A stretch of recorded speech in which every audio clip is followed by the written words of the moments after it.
Are you? Yeah, I am. Yeah, are Oh, you drunk no. after a sip? Because I am. Yeah, we can wait to talk about this drink. My God. All right, you guys are going to be toe up. We really are. Hello, and welcome to Spooky Sips, where we put our love of horror movies into a podcast and sip on some spirits along the way. I'm one of your hosts, Ivette, and I'm here with my co-hosts, Laura and Brianna. Hello. Hey. All right, so we just watched the truly actual horrifying 2012 Sinister. This movie is about true crime writer Ellison, who's in a bit of a slump. His bestseller was, I think, over a decade ago, and he's trying to think of a new book to write. And so what they do is they move to another small town where a crime has happened, and to get inspiration for his new book. And spooky things start happening within the house. And that's basically all you need to know to get going. Mm-hmm. Yeah. Oh, all right. So before we jump in for this one, because it was actually so horrifying, we need to start with what we're sipping on, because we needed a lot of things to sip on. So Yes. Ivette chose our drink tonight. So Ivette, what are we sipping on? Okay, so this is a weird one. I'll admit, because I'm the one that came up with it. It's kind of a strange one. While I was watching the movie, it's after the professor calls Ellison to tell him what he's dealing with. We're just kind of jumping ahead, but they describe the boogeyman, Bagul, as a child eater or an eater of children. And I think this kind of reveals just like the kind of person that I am, or like how my mind works. Immediately in my head, I just started singing Maneater. You know, the like, oh, here she comes.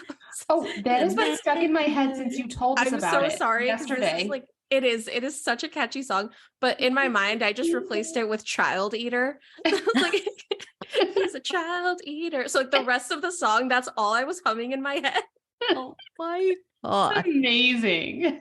So tonight we are sipping on the Maneater, which, you know, Emphasis on sip. it is. This is a strong one.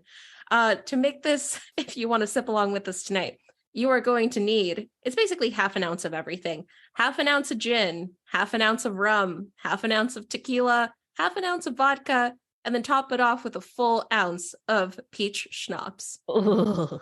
It tastes like a hangover. It tastes It like does. Las Vegas. It tastes like being 21. It's the Yes. best I thought description I too. have for you guys.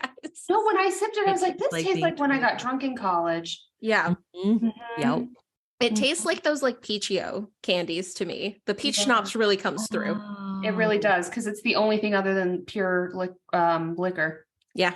Yeah. So. There is. Yeah. Did you do a lemon twist in yours? Oh, I forgot my lemon twist. I already can't talk, and I've had like 3 sips of this drink. Yeah, We're in trouble. this drink is a lot. Oh my God. Oh, it's good. Yeah. Also, I'm just Oh. saying, I like had to keep listening to the Maneater song on repeat because, you know, it's been stuck in my head. I was looking at the lyrics. You know, it's kind of a spooky song. I've decided I'm going to make a, a cover of it with like spooky lyrics, because the first line is like, she only comes out at night, you know, and like, watch out, boy, she'll chew you up. And there's just, it's already a spooky song. It really is. Oh yeah. Yeah, that's gonna have to be. I wonder if they've made it into a spooky version. I hope so. Already, because I hope so. Yeah. Anyway, he's a child eater. Mm-hmm. Well, cheers. Cheers, everyone out there. Cheers. You're gonna need a cocktail to get through this movie, because it is.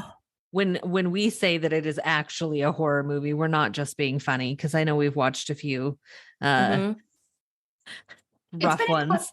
It's been eclectic. It's been eclectic, but the last one we watched, I would not say was actually scary, whereas this one was actually scary. Mm-hmm. In fact, in 2020, Forbes magazine did a study on this, and this is really interesting. They monitored heart rates of all of these people for different scary movies. Sinister came out as the top movie for the most elevated heart rates in it. The average heart rate of the people in the study was 86 beats per minute, and it spiked the most during this, with the average coming out to 131. So Okay. when we say this was a scary movie, like Yes. it actually gets your heart rate pumping because holy cow. And let's just jump right in. I would say that even just the beginning of the movie, that opening scene with the sound of like the record and just kind of this like ritualistic music happening, and you see the Super 8 film of the family hanging from the tree. Like, what an opening scene. Yeah, just great eerie sound with the just the image of the hanged family, so off-putting right from the get-go. Like, Yeah. so eerie. And it causes like a visceral reaction in your body. Like it sets you up to be primed to be scared. Oh, I've been on edge since I started watching it yesterday. And like, it's one of those ones where it's a movie where, and I've seen this before. I think we've all seen this before. Yeah. But it's one where, I have a really hard time going into dark rooms, or, you know, when you have to like run onto your bed because you can't like have your feet exposed, you know, by the edge of the bed. Like it was one of those where I've been like that since I watched it, because it like genuinely spooks me. Yeah, no, I was not looking forward to watching this. Yeah, I think we've all watched it before, but I think I watched it right around when it came out, which was 10 years ago. So I didn't remember it, which I was actually kind of thankful for, because I kind of watched it almost like I'd never seen it before. But I remember being so scared. I was pacing around the house, like getting ready to watch it. I was like, no, like this is too spooky. I don't want to watch this right now. I don't want to get scared. It took me probably 30 minutes to like hype myself up to watch this alone. Yes. Oh yeah, because I was gonna say, so did you watch it alone? Yeah, I did. Okay. Oh, so, okay, I did too. So we all watched it alone. And I've seen this movie like a handful of times. Like I've probably seen this movie like 5 times now, and it has not lost its horror, even though I know what is coming. Oh my gosh, there is just something about it that gets me so really bad. is. I agree. Yeah, I agree. definitely. Ugh. All right. So for this one, instead of talking about just the kills, let's talk about the films, because this movie is centered around the guy finding a bunch of snuff. I mean, they're essentially snuff films. Yeah. Right. And so it's centered on him finding them of these families and watching them. So let's dive into the films within the film. I mean, I think that's part of what makes it so scary. Oh, you know, like that's definitely I don't know, that's definitely one of the best and most like significant parts of the films. So yeah, maybe let's just talk about like the order that he finds them. I feel like that would be like the order of the movie. I do have like a few fun facts throughout. I will just throw out like a big thank you to slashfilm.com, because they had so much stuff about this movie. They had interviews with the director, interviews with the actors, with a bunch of people involved in the movie. So like, I think almost all of my fun facts are from them. So just wanted to give some credit because I took, I think, all of my info from it. Nice. So yeah, let's start with the first one, family hanging out. So also that just makes me think of, I, as a lover of dad jokes and a teller of dad jokes, I should have been a dad. I love all of the puns of the titles, videos, the films, the titles. Like, we'll get into them as we go through them, but it's just such a dark movie. And then there's just, you know, hanging out, which is just a really sick and twisted like pun, dark comedy, what they're gonna watch. So I appreciated it. And I guess before we talk about it too much, it was filmed on real Super 8 film. Yeah. So I was what wondering we're seeing is the real film. The director, Scott Derrickson, wanted to use real Super 8 film because there are a lot of effects that you can do like in post, you know, to make it look grainy or make it look like film. But he said that nothing really captured it the way that those films look, especially like the color and like the grain once you blow it up on a big screen. So he really wanted Super 8 film, and it was incredibly difficult to work with because they don't make those anymore. No. So there was no guarantee it would work. And that meant that all of the effects during these films had to be practical, had to be real. Yes. which I thought was interesting because there were a lot of, let's say, mistakes and issues with that. Like with this film, for instance, the stunt people that played the parts of the hanged people, there was an issue with when they were hung. Something went wrong and they actually got hung from the trees, and there was some choking, and everyone was fine. Everyone survived, and the coordinator that was originally got fired pretty immediately because that's a pretty major thing to go wrong on a movie set. Yeah. But the that made the filming a lot harder. Yeah, I know Scott Derrickson said he'd only ever fired, like in his entire career, which he's gone on to do a bunch of other movies. He's only ever fired 2 people, and that was one of them because you can't mess around with those stunts. Yeah, that's reasonable. That's a reasonable reason to be fired. No, definitely. But I'm actually really happy that they chose to film with the Super 8. One of the things that the director said is that he likes just the feeling of the camera because it feels like you're capturing or like watching something that you almost aren't supposed to be able to see. Yes. Like it does feel like an intimate family video that you like shouldn't be watching. Movie. Yeah. Right. Like it's like, oh, like this is somebody else's home video. Like I don't want to watch that. Like, it's kind of like intimate and private. And I think that's part of why these look so good. It is because, the films open up with these really wholesome, sweet moments of just a family hanging out, like, having a good time. They're just playing and like, I feel like it seems wholesome, but the way, even the angle that it's shot it seems like almost voyeuristic. Like, 100%. It seems like someone's watching that's not supposed to. No, the families are doing very sweet, wholesome things, but it just seems like someone's watching them with ill intent. But again, maybe that's because of the type of film they did. But yeah, super eerie. So, and the way that the cuts are, the very like dramatic still cuts, because it's this cute, sweet moment of a family just hanging out outside, and then bam, all of a sudden, all 4 of them are just hanging hooded from a tree. Yeah. Yeah, so they're like on the ground with nooses around the neck, and then you see that basically like. Is it that a saw is cutting a branch that's like holding a string that's propping them up? So once that branch falls, they all lift. Yeah. And then you just see, and what I thought was just one of the sickest parts is that you see them all die at different times. Like you see that the kids go first, and the mom is struggling a little bit longer, and then she finally starts to go, and then the dad goes, you can tell he lasted the longest. And it's so upsetting. It's so dark and so dark for sure. One of the fun things, just like a fun fact, the tree, which I actually do think it was kind of the perfect tree to use for this. They chose this tree and then took it out of the ground and reburied it because it was the perfect tree for them. So because it was a real tree that they had uprooted and then kind of replanted to use for the film, they had a very limited amount of time before the leaves and stuff would have just started dying. So they had to get this shot done really quickly. Wow. Yeah, so why did they just leave the tree where it was?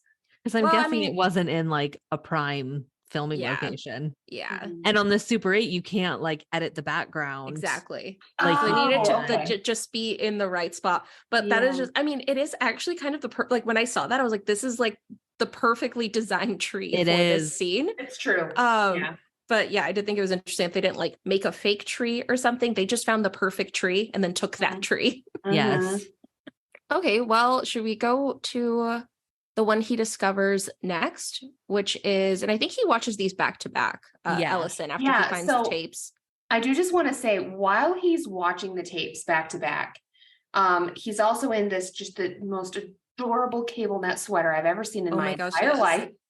I love Ethan Hawke in that sweater, but he's sitting there and he's sipping on his whiskey and he's just watching the Super 8s and he's taking these notes of watching, and he's making these comments, he's writing these comments on, where did they go, or who's filming, or he's just making all of these annotations.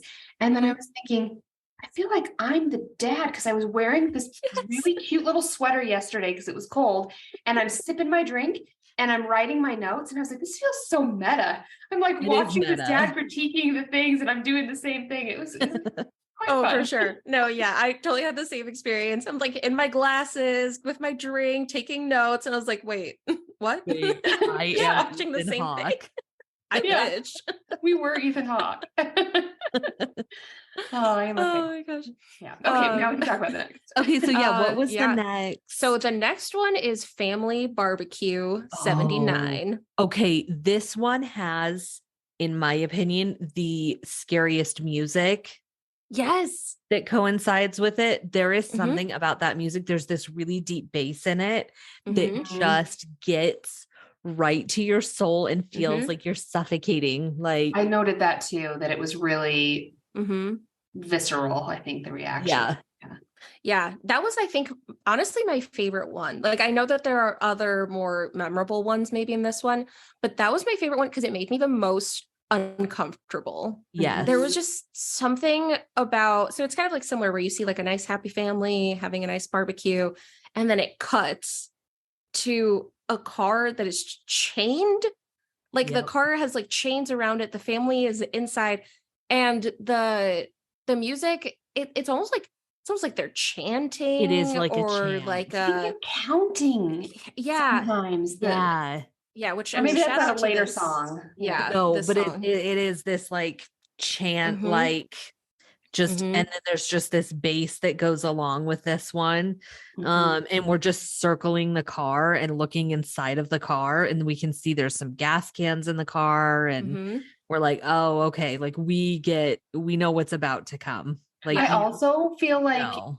in this scene especially, and they do it throughout the whole movie, but especially in this scene, they do a nice job of it being scary because of what you cannot see. Like Yes. there's the light in Mhm. certain spots on the car, but so much of the screen is dark Yeah. that you don't know what's there, and you don't know, what's coming next. And I feel like that just adds to the horror, what you can't see. Agreed. Yeah, Yep. no. And then it goes up in flames. Yes. Yes. Which And was very difficult to do because this movie was done on a very limited budget.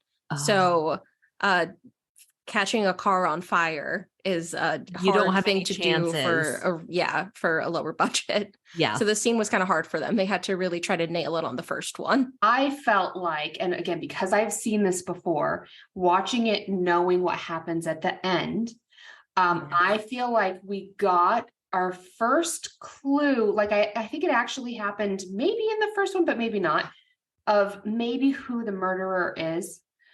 Because in the car scene, you can tell the angle is low. Yeah. It almost seems like someone is whoever is filming this is short. Mhm. And so we'll talk later about who it's discovered is the killer here. Right. But I think they are giving you a bit of a preview there, and that it is someone short. Mm-hmm. I think so. I have a question. Mhm. Because this is where he's watching them back to back. And there's a whole box full of these Super 8 film canisters. They're so upsetting.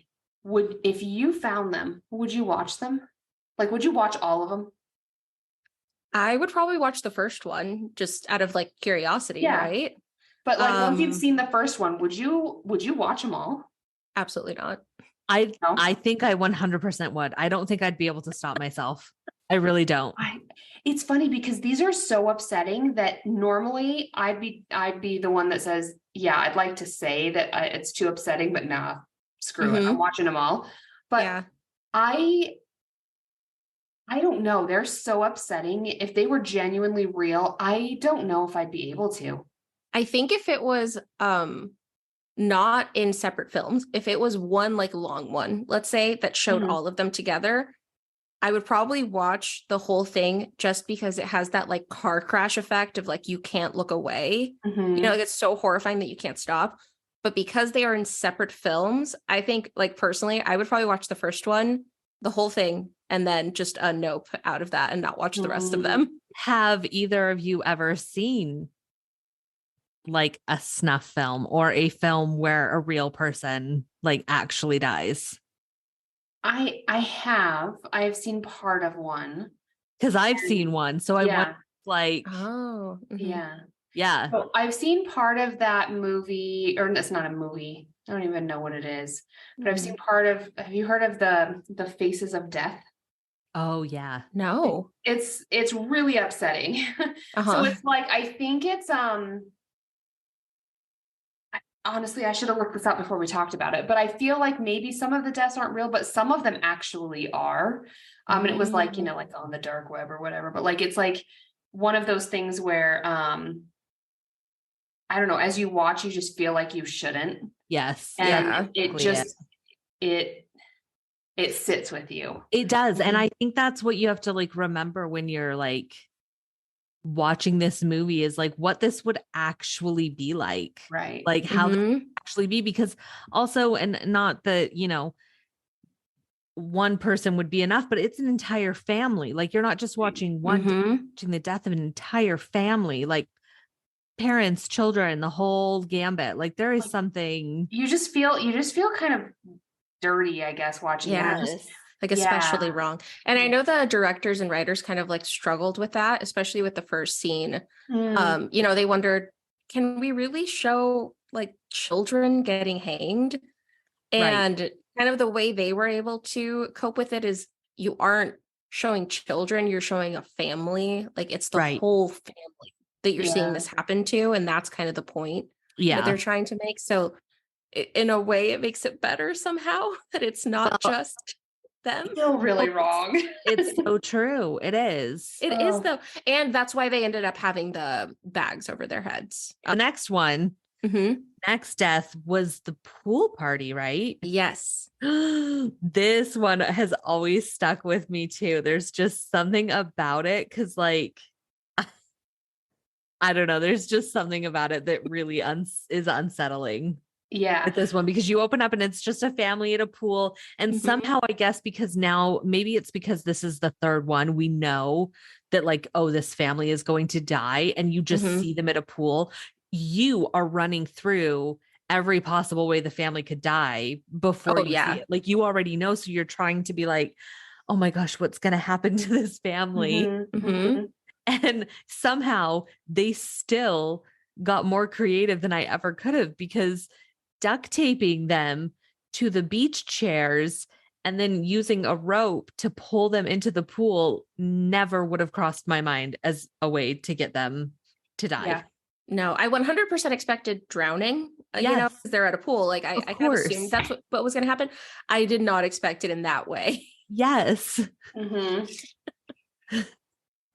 So again, I think we get another clue that there might be something going on, because really you're thinking, how would someone get someone in a situation like this? Like it's easy to pull a rope. So like maybe the person doesn't have a lot of strength that's killing them. Like you're getting more clues as to who the killer could be. Right. Yeah. Yeah. And then as the dad's watching, so the people that are, you know, duct taping their pool chairs that have all been like, you know, pulled down into the bottom of the pool, you then see this image of what we learn is Bagul. But we just get this image of this man in like all dark clothes with just this face, non-human face, but still human kind of like, walking along the bottom of the pool. And it is just so haunting. Like, I know that's kind of cliche, but like that is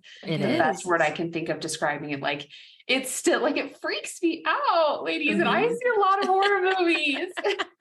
Yeah. And at first I thought it was a reflection, like maybe his reflection in the water in the pool. And then it's like, wait, no, he's in the pool. He's underwater. Yes. Which somehow makes it so much scarier. Again, they get so creative with a scene that you would almost assume was really obvious, where it's like, well, they're at a pool, they're all going to drown somehow.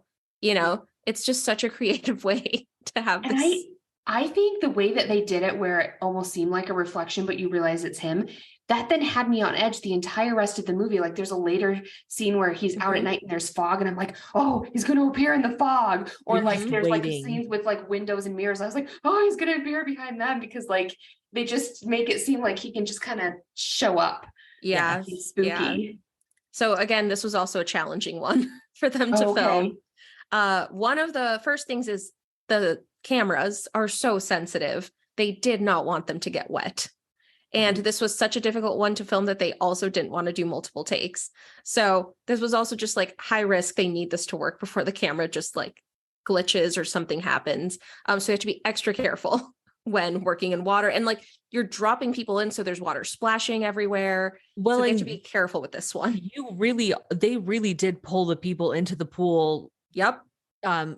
Taped down to a chair, so they had to be like that's a real effect, and so they had to be really careful not to injure the people, because just the motion of pulling them downwards is like a really risky move.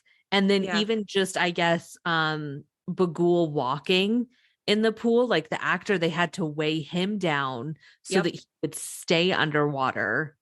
Yeah. Oh, and interesting. So they realized that, so he's wearing face makeup and stuff like the whole time. They realized while filming that it kind of ruined it if he came out of the water, because his makeup and stuff would get really messed up.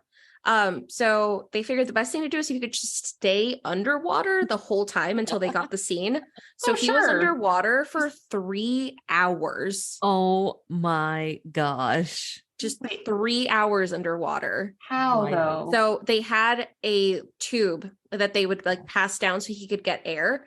And then when they were going to roll, they would take the thing out and then put a little gallon tank in his sleeve, just in case he needed more air while he was filming. But he was just down there for 3 hours with his weighted shoes on, keeping him down so that they didn't have to keep redoing his makeup. No, thank you.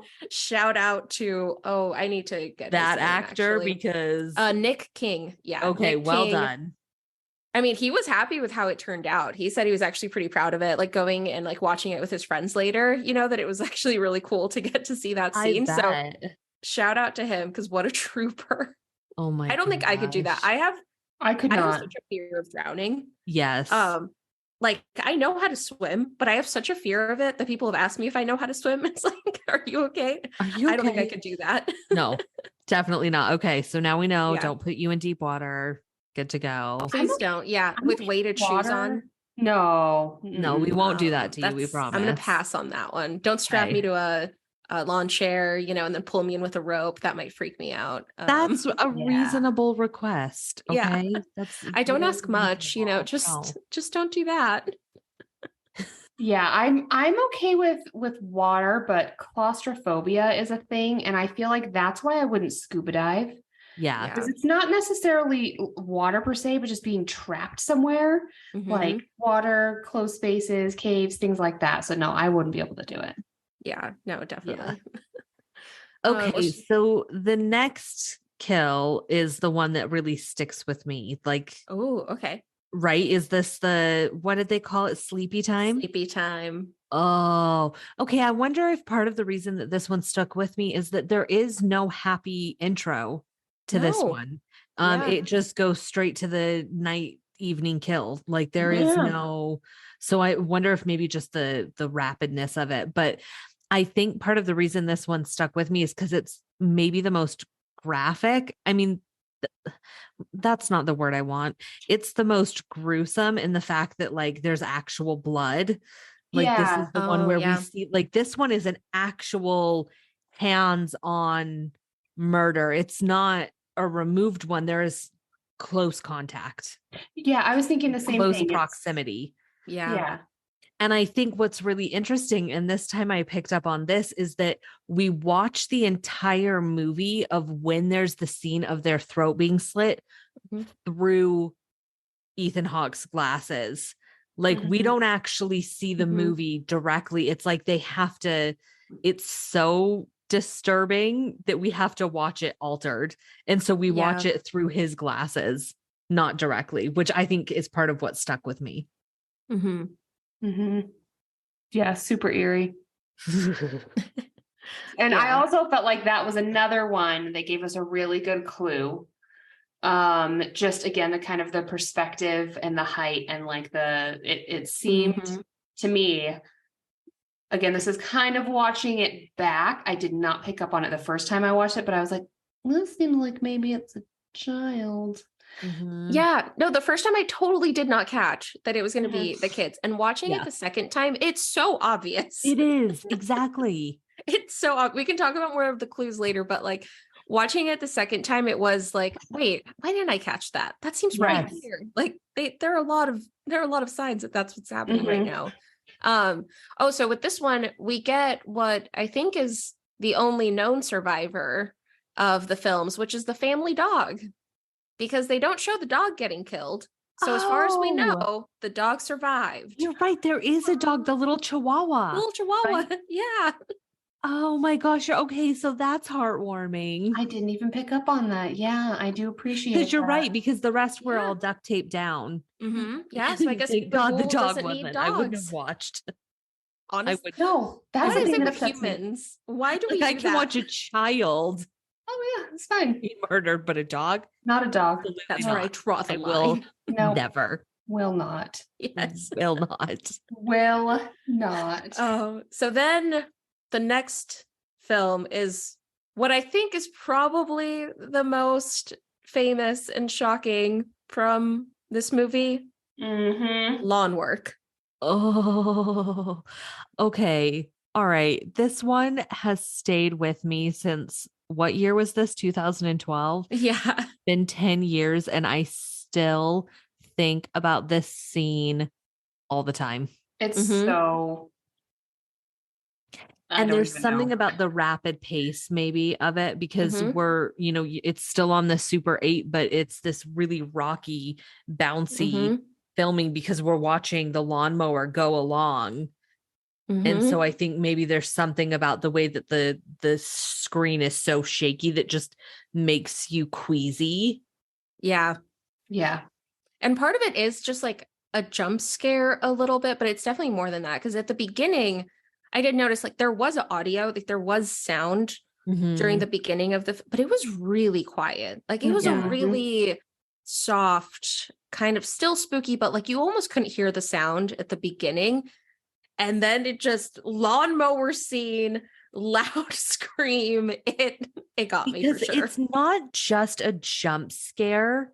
It's a Mhm. jump scare immediately followed by the fact that someone just got a lawnmower run over their face, Their and you have to face. think about that. Yeah. Like it's a jump scare followed by this like really upsetting reality that you have to think through in your own head, and it's just like ugh.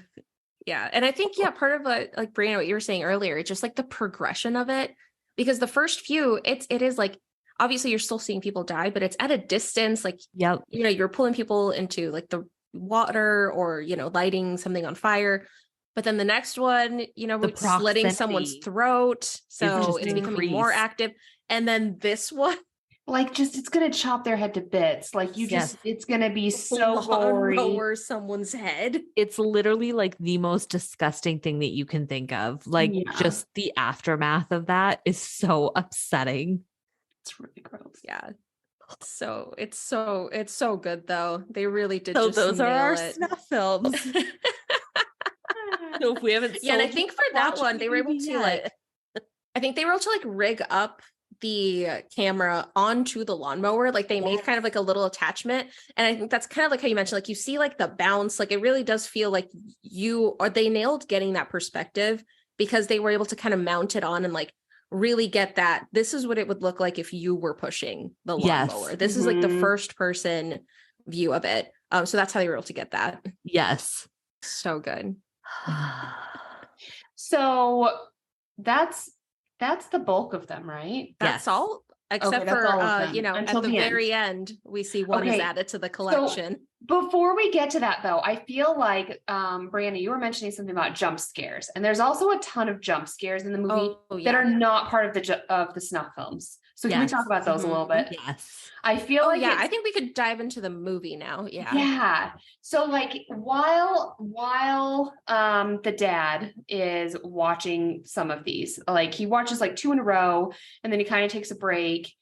In fact, I think the first time he takes a break from watching them is because he hears something like outside of the room where he's watching the movies, and he goes out and his kid, Trevor, his kid Trevor is in a box. Yes. And then the way he pops out of the box, I Demonic. out and I scared. So demonic. So good. He does this crazy back bend, like during this night terror thing he's having. And so apparently he has a history of night terrors, but just super creepy. He also like a total jump scare when Trevor's in the bush at night one time. Yes, total jump pops scare. out of the bush. Yeah.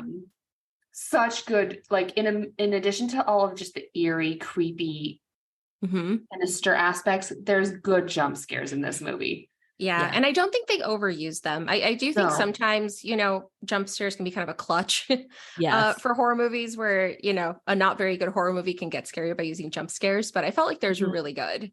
And I will say this, my opinion on this, I have a split opinion, because there's the first part of the movie, the first chunk of the movie where this opinion applies, and then they change it and I'm somewhat disappointed. But I will say for the first part of the movie, I love that there are no stupid CGI ghost effects like these. I think that makes the movie so much scarier, that it's not like this ridiculous CGI ghost in a box. It's just his child. And then, it's like this real effect of him actually coming out. And I love that we are made to be more in our own imagination for a lot of like the jump scares, and it's more coming from the audience that you like superimpose your own fears into it. And I love that. Yeah, just they like changed talking that about at the end of the film, which is disappointing, but we'll get there. I feel like just if we like talk about Trevor for a minute. So that first the box scene, that was actually inspired by the director Scott Derrickson's real like experience, because his kid has night terrors and he's experienced him doing stuff like that all the time and having him like scream while experiencing the right, like he took that from his real life experience. And kids are so creepy. My sister she didn't have night terrors, but she would talk and walk in her sleep. I can't. Kids are just so creepy. I used to laugh in my sleep, which I think is pretty creepy. And our other sister Nicole, she had night terrors, and also she talked and walked and did weird stuff in her sleep. She'll be a guest on this podcast. And we'll talk more about that. We can talk about her night terror ways. Yeah. I will say one thing with like Trevor's character specifically. I feel like part of what made me scared while watching the movie is especially the first time I watched it, I really thought Ellison was going to accidentally kill his son. Because so much of the movie, especially the first box one, is a little more innocent because it's at the beginning of the movie. The second one, where he finds Trevor in the bushes, Ellison sees what he thinks is the ghoul outside and comes out with a baseball bat. And, he realizes it's Trevor and like brings him inside and everything. But then any other time he heard something and started exploring the house, I thought this was going to be him accidentally murdering Trevor. Because when he would come out and like grab the baseball bat again, in my mind, I was like, oh my God, what if it's Trevor though? Like, I think I was actually more worried about that than the ghoul coming out. Like, I was more worried about that than like a ghost. I thought he was going to accidentally kill his son because he kept scaring him. That's where I thought it was going. That thought didn't go on in my mind, but that's a good way to. And I hate kids. So this Clearly. I was concerned. I don't think we haven't talked about what or told our listeners about what was the show or the movie we watched where like you just could not hear the child. We haven't talked about that. Oh, yes. It was a show. It was The Fall. The Fall. Yeah. They were Irish. The Fall. So maybe part of it was the fact that they were Irish, but like you could understand every adult with the identical accent. There was no change in volume. Or even I swear there was. It was the same accent. No. The kids would talk and you were like deaf to them. It was wild. It was amazing. No, it was literally like Charlie Brown when they hear like adults talk, where it's just like the trumpets. I will say, I think maybe part of it is English is my second language. And so when I hear someone speak English in a different, especially like Scottish and Irish accents, I have a hard time understanding. And kids are just bad at things. So when they're bad at talking too. So I think I just have a hard time. Okay, we'll give you that one. But I'll just right. say it was pretty coincidental. It was that it was hilarious. only the children. It was like you just had selective hearing. You did have Yeah. selective hearing No. against children. I mean, Oh. my least favorite thing in the world is children singing, which we all know. So I think in my mind, maybe I've just channeled them out. Yeah, I Found think a way so. to just not focus on that. How did you feel then about some of the music in this movie where like there's the one piece of music that plays toward the later part of the movie and the end credits where it's like the eerie music with the kids, they're like counting. Yeah, I think they're counting. But it's not like numerical order counting. Right. They'll do like 7, 8, 9, but then 9, 9, 0, 8, 4, 3. It's weird. Yeah, it's weird. How do you feel about that? Well, I loved it because kids are creepy AF. Okay, Like, you know. Super creepy. Yeah. Yeah. All right. Okay, so while one of the things that I wanted to talk about was like, how would you feel about the fact that he moved into this house and didn't tell his family or spouse that this house was the previous victim's place of residence? Like, as someone's partner or child, like, I cannot imagine being moved into a house where a family had just gruesomely died and not at least knowing that. Yeah. Like, wild to me. He pulls the move of like at the very beginning of the movie, she goes, "We didn't move into a house 2 doors down from the murder victims, did we?" And he's like, "No, because they didn't. They moved into the house. The house. But like he knew what he was doing. Don't pull that. Yeah. Like, come on. So I feel like, so my husband and I have actually talked about this movie, and we kind of say one of the things we like about this movie is that for the most part, people don't do dumb things in this movie. Like they realize that they're being haunted or there's like demonic presence in the house, and so they get the fuck out, and they do things that you would normally do, with the exception of that. Like you wouldn't move into a house, or maybe you would, like maybe you don't believe that anything bad will happen, but you don't do that and then lie to your wife about it, because it's such a small town. Like, she's gonna find out. Yeah. So that's the thing. Like I would not be okay with that. Oh, absolutely not. I think, and I kind of made a note of that. I was like, wow, I got a real dad of the year over here. I think what makes it bad is the kids. Like, I mean, I would be mad too if, just moving into a house like that. But I think knowing that a child is like, one was murdered and then the other one is missing, and then moving your 2 kids into the house. Yep. That was maybe not the best move. I would totally get like breaking into that house or spending a night there on your own. Yeah. If you're a writer or like whatever, I think that would have been a great move. But yeah, 100% I would be against that.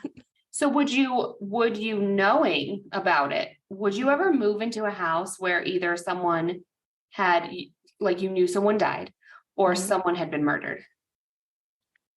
I don't think I could. I think it would depend on the circumstance. Yeah. I think that I would, but it would really depend.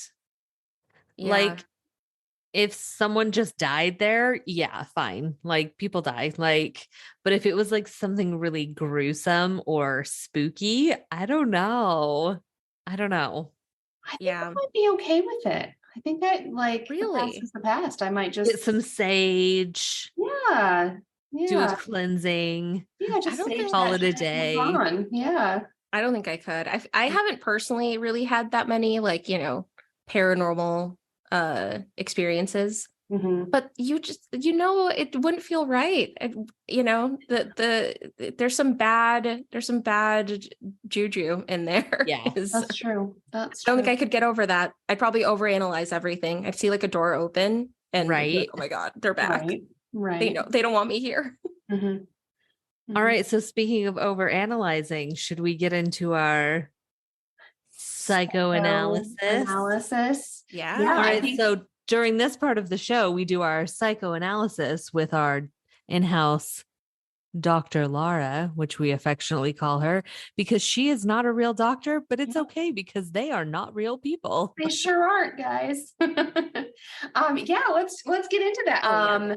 Okay, so for some psych and background, the first thing I want to talk about that we've already kind of talked about is the night terrors that the Trevor kid has. So night terrors they're not common actually, and they're very different than nightmares. So nightmares happen when you're kind of like in that REM cycle of sleep, but night terrors happen when you're almost in this like not awake but not asleep state. It's like this slow wave type of sleep. That's when the night terrors happen. And usually you're not going to remember them. So you'll remember your nightmares, but you won't remember your night terrors. And they usually are ended by, or, people discover them by kids or the people having these like massive fear reactions, screaming, flailing, backbending out of boxes, what have you. So they're not that prevalent. Like I said, usually between 3 to 6% of kids will have night terrors. Versus about at least a quarter of kids are going to have nightmares at some point in their life. And typically they occur between the ages of 4 and 12. So, the mom in the movie at one point, she's a little passive aggressive, like to her kids and to her husband. Like every time a kid got in trouble, she basically called her husband in to come deal with the problem. It's like, you're the adult too, you can handle it. But she also made some comment at one point about, Trevor's too old to be going through this anymore. But really, how old did we say he probably was? He's 12. He's 12. They said he was 12. Yeah. So he's within that typical age range of having night terrors. And usually they are not a sign of something like pathological. They're not, a medical or mental health condition. Usually kids will grow out of them. I mean, they can be caused by more stressors or a lack of sleep or trauma that the kid has gone through, but it's usually just going to resolve on its own. It is more common in boys than girls. Except for in this movie, where it was definitely because there was some spooky stuff happening. Yeah, absolutely. Sure. Absolutely. So that's just a little bit about night terrors. It's definitely not as common in adults. I wouldn't say I have night terrors necessarily, but I get night paralysis. Or sleep paralysis, I guess. It always is terrifying. And there's always a figure in the room and I know I'm asleep. And I try to wake myself up and I wake myself up screaming. So I'm in this paralyzed state and it's really terrifying. I once told my husband, I was like, hey, can you go shut the closet door? And he was like, yeah, why? And I was like, because if you don't, someone will be there in the middle of the night. And he looked at me like I had finally lost it. He was like, what are you talking about? And what I meant was the sliver of darkness. If I get a moment of sleep paralysis, that sliver of darkness will become a form of a person. And it's really terrifying. So like, I have to be really careful with the lighting in my bedroom at night.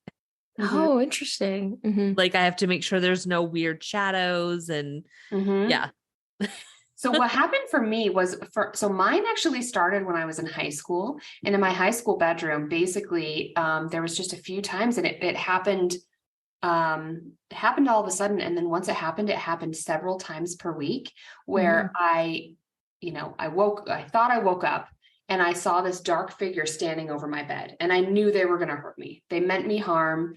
They were ominous. They were, no good. And for some reason, though, I knew I was asleep. I was like, oh, well, I'm asleep. They're going to hurt me if I stay asleep. So I have to wake up. And then in my mind, I got this, the only way I can wake up is if I scream. So then I try to scream, but I'm, when you sleep, your brain shuts off the ability for your body to move. So you don't run off your bed or whatever. It's a typical thing that you do, but so I'm not able to scream. Finally, I make these little sounds and it wakes me up. But then the sleep paralysis followed me. So then I went to college and the figure appeared in my dorms. And then I moved to a different house. And so I'm awake, I see the dorm room, or then when I moved to a new apartment, I see it and I still get them, you guys. I mean, that's definitely not sleep paralysis. It's a and demon, that's right? definitely a haunting. Yeah, it's just a haunting. I'm sorry. Dang it. Haunting. I know, it still follows me around like it happened. I traveled to Oregon this past summer and it showed up in the cabin. Because just like this movie, it's not the house. You. That's true. Yeah. Okay, we'll just do a little bit more psych. Oh yeah. So the only other thing I wanted to talk about was a little bit and they talked about the kids drawing to kind of express themselves. So especially the little girl, she's drawing things to kind of as an outlet for some of her trauma. And they end up, I think, getting in trouble for it or something. She draws. They only want her to draw it in the bedroom, and she draws outside of the bedroom. Yeah, and then the little kid draws with permanent marker at school. Oh yeah, that's right. And he draws I think the hanged people. Yeah. So drawing as an outlet for expressing and dealing with trauma, I do that all the time in my play therapy. So it's definitely something where you have to take it with a grain of salt. If a kid draws that they're going to murder someone, it doesn't mean that they're a psychopath and going to go murder someone. It's an outlet. It's a way for them to express themselves, because words can be hard for kids. Because like you said, Ivette, they're maybe not everyone understands. They're bad at things. They were stupid, but they're bad at things. They're always bad at things. They're bad at life. I didn't call them stupid. They're bad at things. Okay, bad at things. So they're bad at things, like words, but a drawing can be a really good way for them to express that. So it's something that I do a lot, actually, in my work with kids, is art therapy.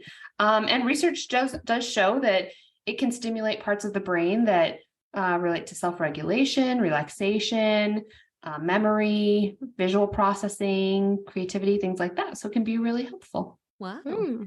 And it's, like I said, it's common, art therapy, drawing therapy, just you have to kind of know your limits.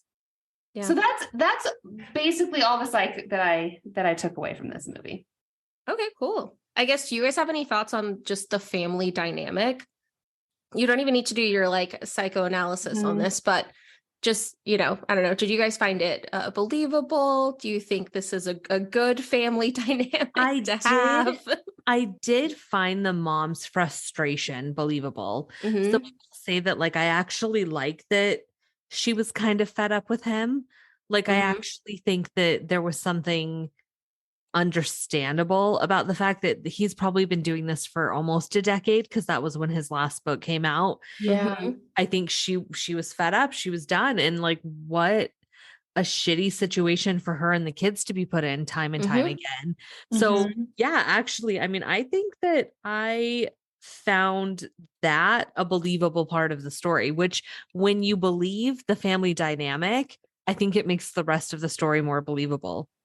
Yeah. I think sometimes that's what takes us out of movies, is when there is such unbelievable moments happening in between the horror that we're oh my gosh, no way. So I actually think that's part of what keeps us in the story.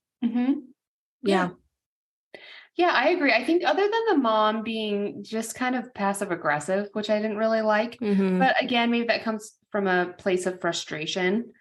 I did like the family. I felt like it was believable. I felt like you can see a lot of love there, but also just like any typical family, there's drama, there's problems, there's history there. So they're doing the best that they can. Yeah. No, I also totally believed it. And I think that's one thing that I feel like, especially horror movies, usually because of just budgets, they end up getting unknown actors, which sometimes does pay off, because then you can just completely separate any fame from the actor and just watch the movie with people you've never seen before. But I think part of what makes this movie so good is Ethan Hawke. Yes, Oh, I he's agree. so good. I mean, honestly, all so of them good. were pretty good. I think all the actors were pretty good in this one. And I think that's part of what made it so good is like, you're right, like during the non-haunting or the non-scare scenes, you have to like them, right? You have to not want them to get murdered at the end of the movie, at least a little bit. Exactly. So I think they actually did a good job. I totally believed her. Like she was frustrated, but it was also like 10 years of living with this. So you kind of understood her frustration. It wasn't like out of nowhere. And he was kind of obsessed with this book idea of like being his, you know, big break or something. Okay, so speaking of likable characters, can we talk about the deputy? Deputy so-and-so. Deputy so-and-so. Deputy so-and-so. I love him so much. I feel like he's the true MVP of the movie. Yes. So my love for him started when at one point the dad goes up into the attic. I think this is when like he's hearing noises. Yeah. Which is maybe eventually you come to find out it's the ghosts of these dead children that have come to like, you know, haunt their family. But he's hearing these noises. So he goes to investigate the attic. And I think he sees like nothing in the attic except for the box or something. Yeah. But he calls the cops. And so like the next day. Because he falls through the roof. Oh, he falls through. So his wife calls the cops. His wife calls an ambulance. Yeah. And the cops come. Yes. So the cops come. And it's just so funny because, so basically what happens is he falls through because he investigates like a box that he finds in this otherwise empty attic, and there's a snake in it. Yes. And so then he tells the cops, he's like, I'm here. I heard these footprints. And the cop was like, I think he said something about like rats or something. He's like, no, it was bigger than that. And he goes, and then I found a snake. And the cop is like, or the deputy goes, well, snakes don't have feet.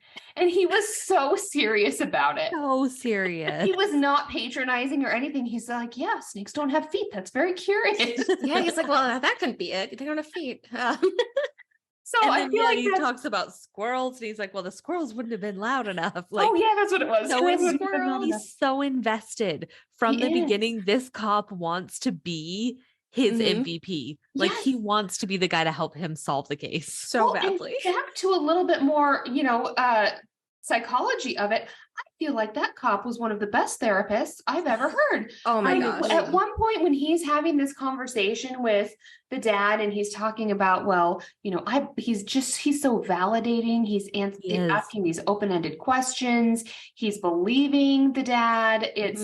He's just a really good therapist. And he really is. Yeah, no, I totally I was like, he's the best guy in this movie. Absolutely. He calls him after Ellison calls him after he starts seeing things.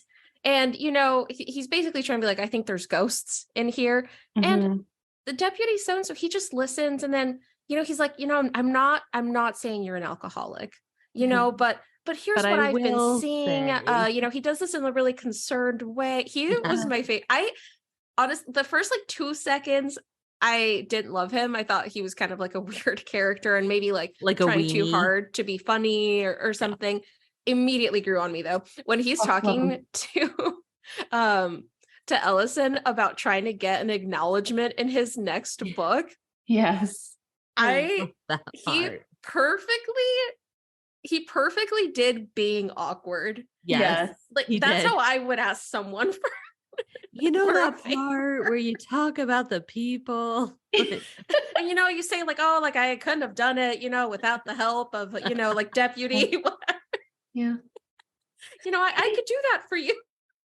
Maybe someday people will awkwardly ask us to give them credit in our podcast. Yeah. We would love it. So we will be starting the acknowledgement section of our podcast tonight. So if you would like to be in the acknowledgement section, just awkwardly reach out to us. Yeah, just let us know. We'll acknowledge you. Let us know. We'll awkwardly acknowledge you. Yeah, for sure. For sure.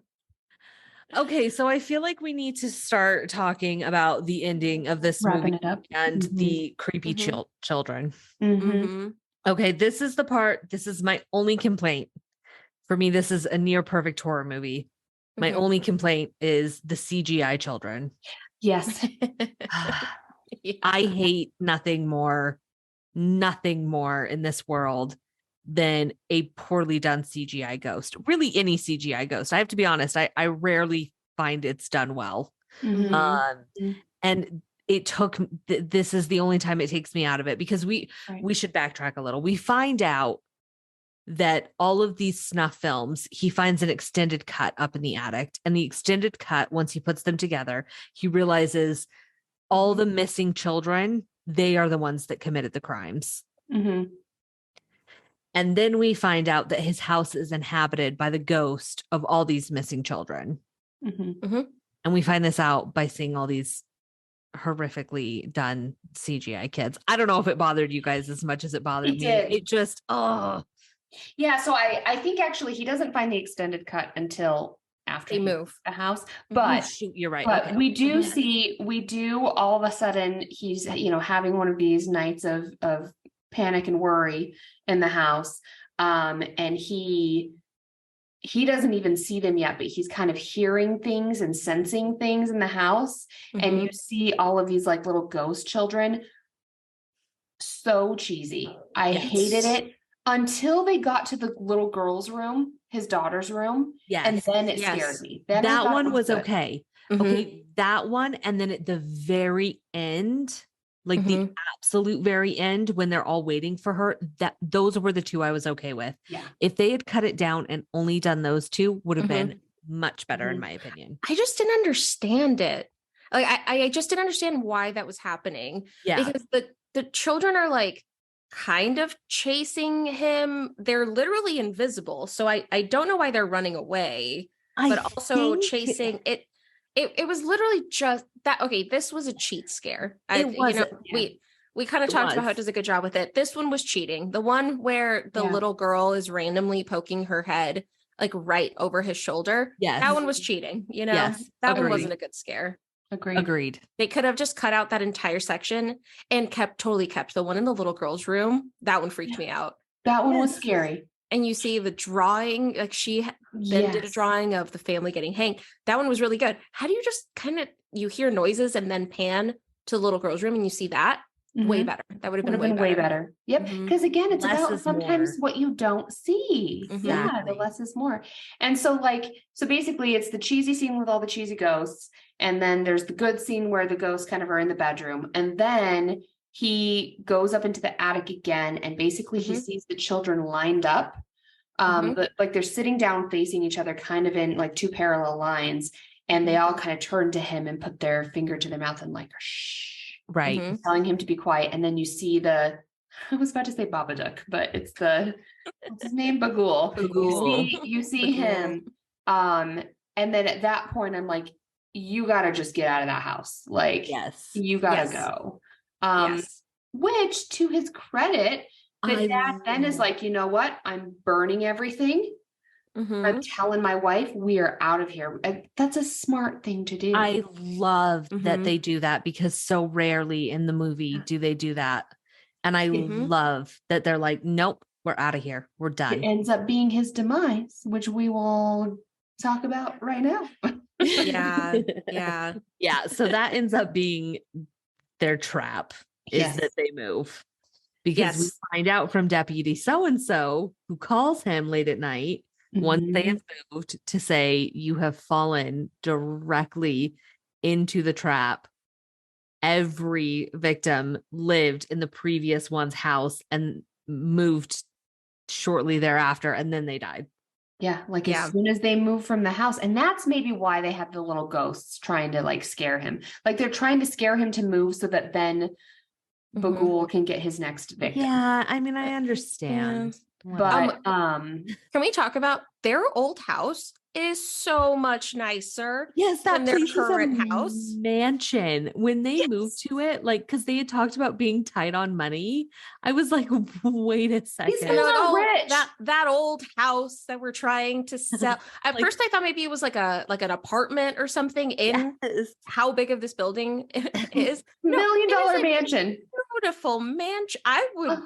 I would scream if you made me move out of that. Yes. Into a house where someone was murdered. Exactly. Yeah. Gorgeous house. Gorgeous house. Yes. So yeah, then they move to this house, and then finally, the deputy's able to get a hold of Ellison and say, "Hey, it happens when they move." And then Too late. the Ellison sees this note, and it says, "Good night, Daddy." And he realizes his drink has been spiked. Shit. And it's too late. Too late. And the little girl just comes into the room and she says something like, "I'm glad you made the movies longer. They're better that way." And you realize she's the one that's been overtaken by Bagul. Yep. And it is her turn next. It is her turn. She says, "Don't worry, Daddy. I'll make you famous again." Yes. So good. Which was his dream the whole So time. good. His whole dream come true. So again, this is maybe just my dark and twisty mind, but I have to say one of the reasons why I liked this movie so much is that they died. No, I agree. So she drugs them. She is able to overpower them because like all of the other children, she drugs them, she ties them up. And then, she finds a new way to murder them. You see her because she's little, she's like dragging this heavy axe across. That's like the size of her own body. Yes. And then she sets the camera down and it's just facing the dad. And you just see her swing. No, I love that is the ending that it has, because I think it's great when horror movies do not have a happy ending. Yeah. In fact, I like them more when they don't. And then you see her do exact ending you thought they would.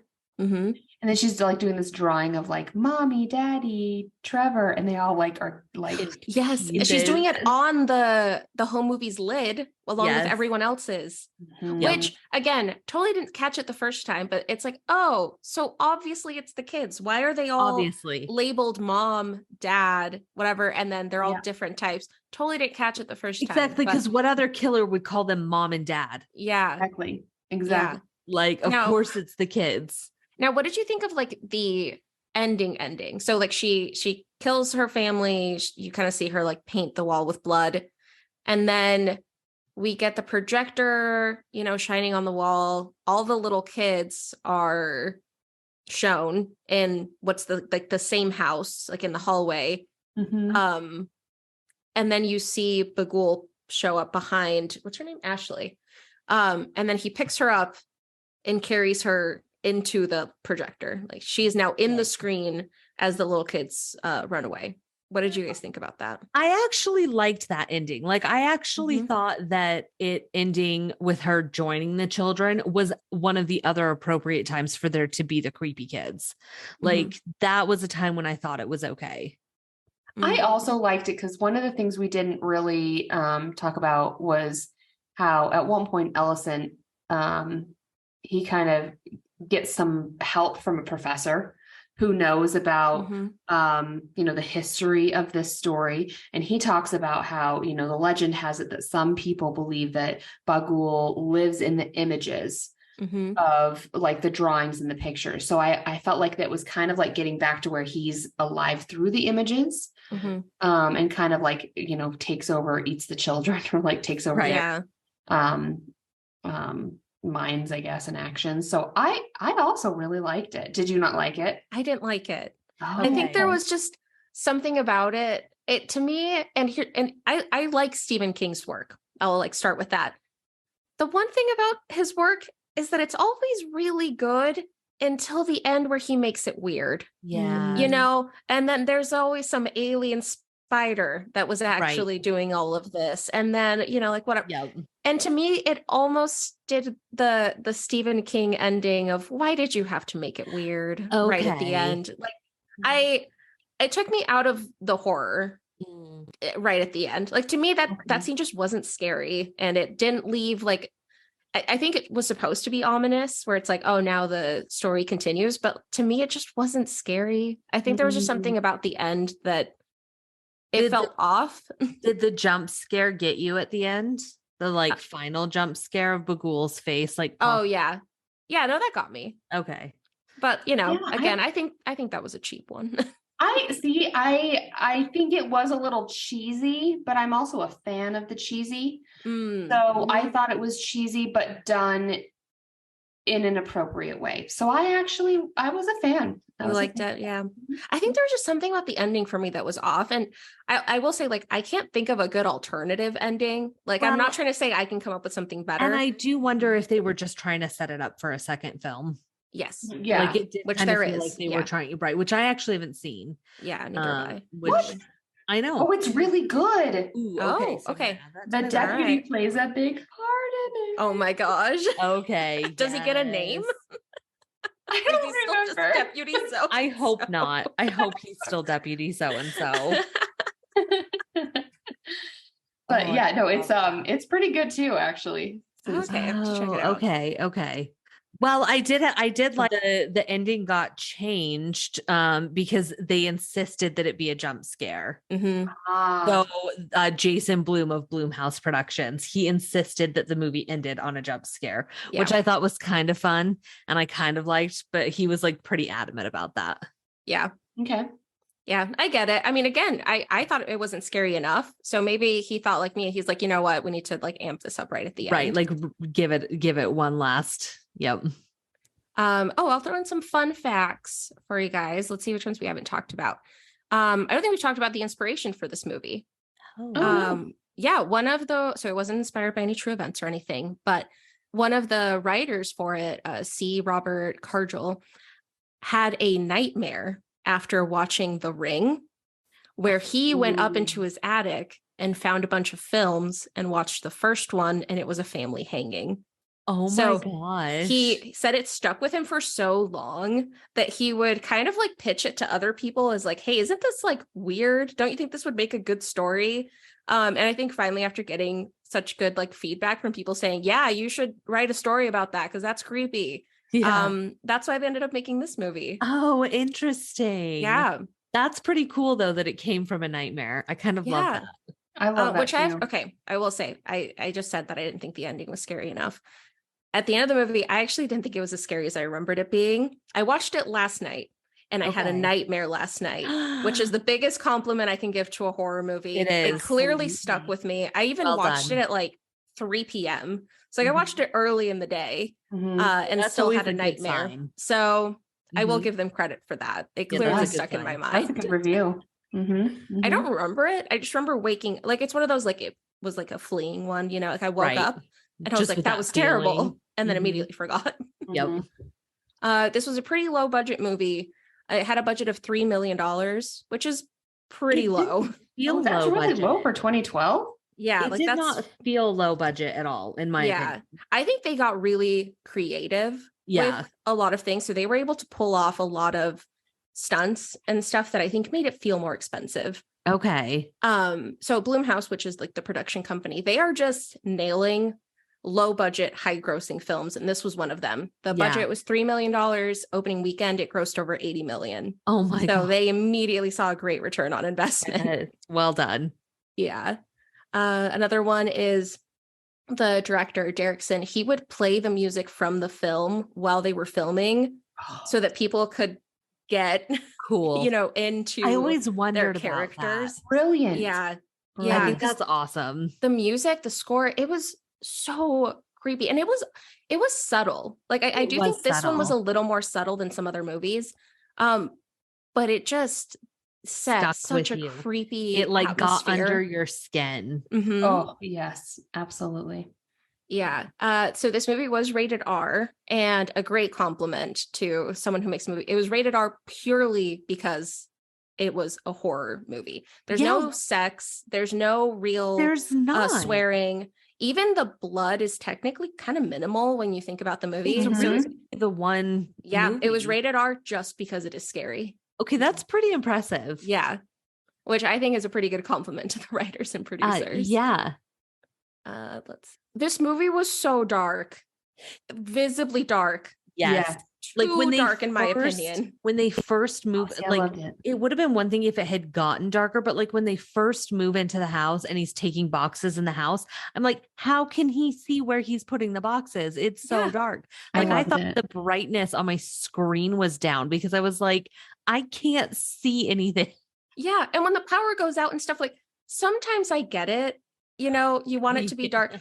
I was screaming, just like turn on a light switch. Like if you want to just get trashed, take a sip every time he passes what I'm sure is a functional light switch. Yes. Because it was so unnecessarily dark. You know, I like that you say this because here's what I think. And I know in a few minutes, we're going to talk about our next movie. I think for our next movie, we need to make a drinking game for us and the viewers. Yes. I agree.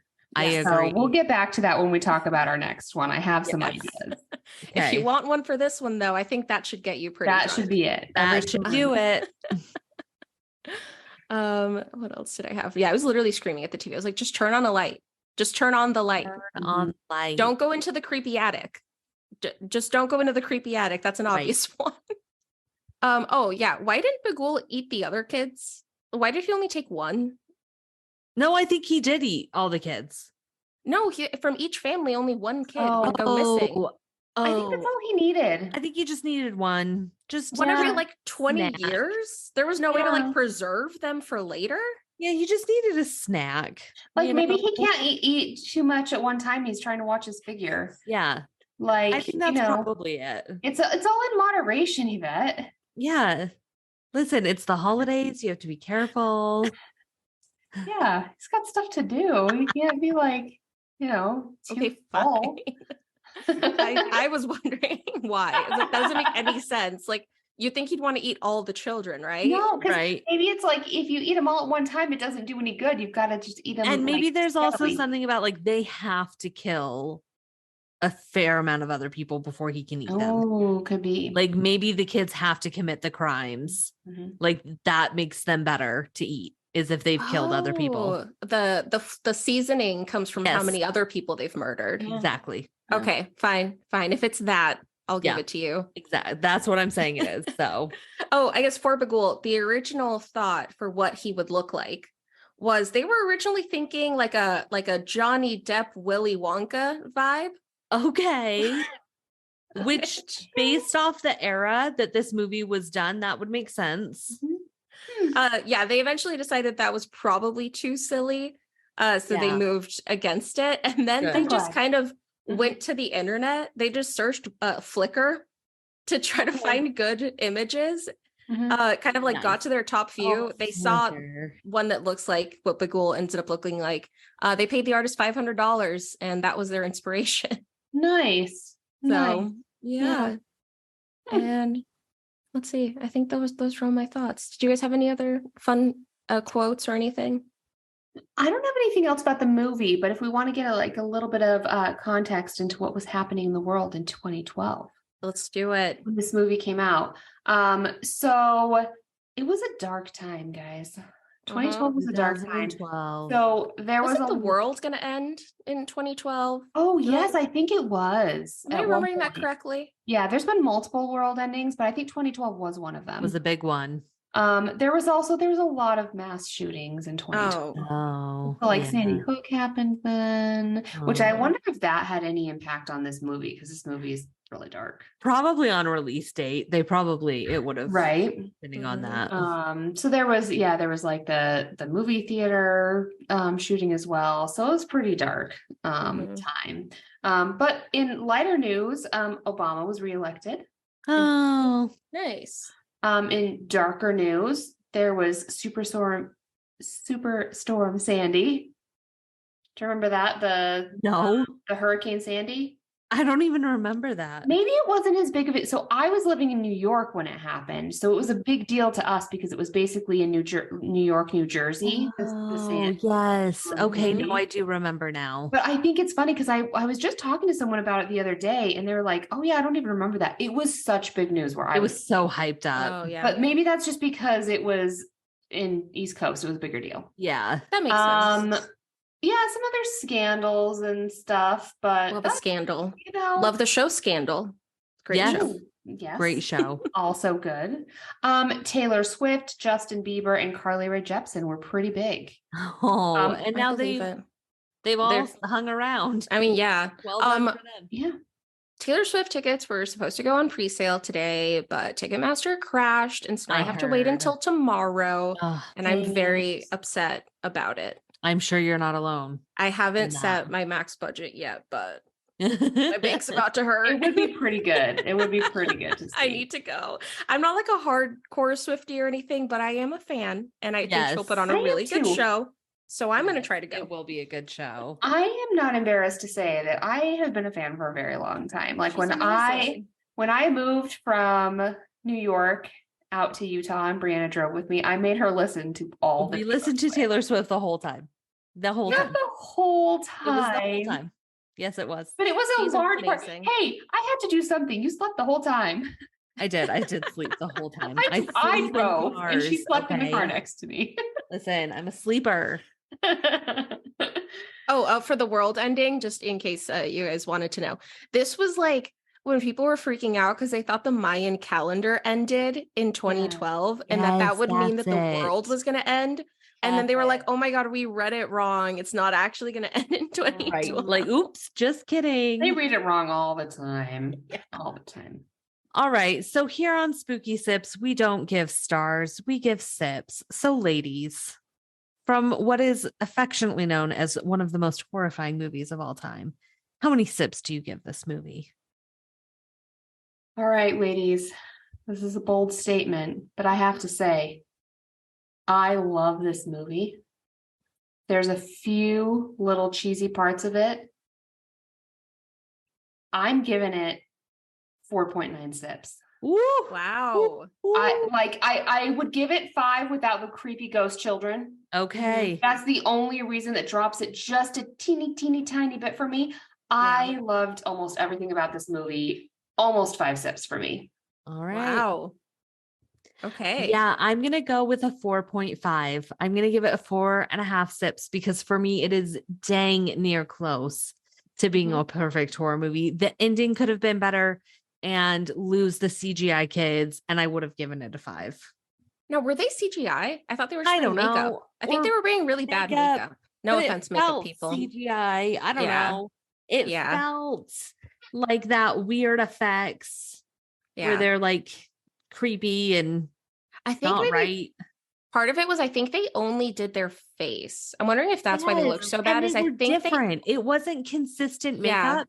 Like sometimes they looked like they were moldy. Sometimes they looked like they were hollow. Like it wasn't consistent. But that's because they died at different times. So they were supposed to be at different levels. Yeah, but even the children would change. Like one time one would look this way and the next she would look like that. That's true. I agree. I feel like it was just so if the ending had been a little different and then the creepy dead children, if they had been a little less prevalent, I think it would have been almost a perfect sip. See, I think for me, this is a 4. Okay. I think for me, it's a 4. I think it's a little too guilty of some horror tropes. I personally feel like I remember other movies being scarier. Just looking back on it. So I think there are other better ones out there. I think it's very good for a modern horror movie. It's I love a true crime story and Ethan Hawke is fantastic. Yes, he is. Okay, I'll bump it up to a 4.5. It's 4.5. It's not a 5.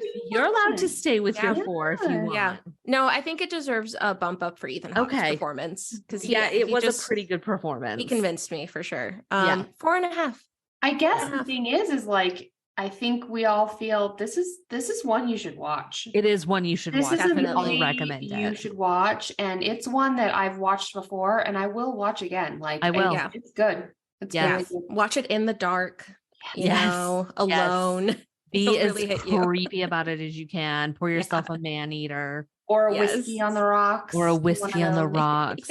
Yes. It does suck you in. Like I think it's almost 2 hours long and I did not look away. I didn't check my phone. I didn't kind of like doze off or anything. I was captivated the whole time. I was in it. I needed to know fall what's happening. asleep. Well, yeah, you fell asleep, but that's because you can fall asleep through anything. I know, but you guys, I was really tired. Yeah. I woke back up and finished it. It's okay. I fell asleep during Pulp Fiction, so yeah. Oh my gosh.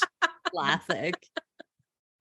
All right. So next time, just in time for the holidays, we're getting really festive and we are watching the 2016 Better Watch Out. So if you are not in the Christmas spirit yet, you will be after this movie. You will. Yeah, you will. So get sipping and get watching and join us next time on Spooky Sips. Okay. Bye. Thanks for listening to Spooky Sips. If you enjoyed this episode and you'd like to help support the podcast, please share it with others, subscribe, and leave a rating or review wherever you're listening. To stay up to date on all the spooky things we're up to, don't forget to follow us on Facebook and Instagram at spookysips_podcast. Thanks again for listening. See you in 2 weeks for a new episode.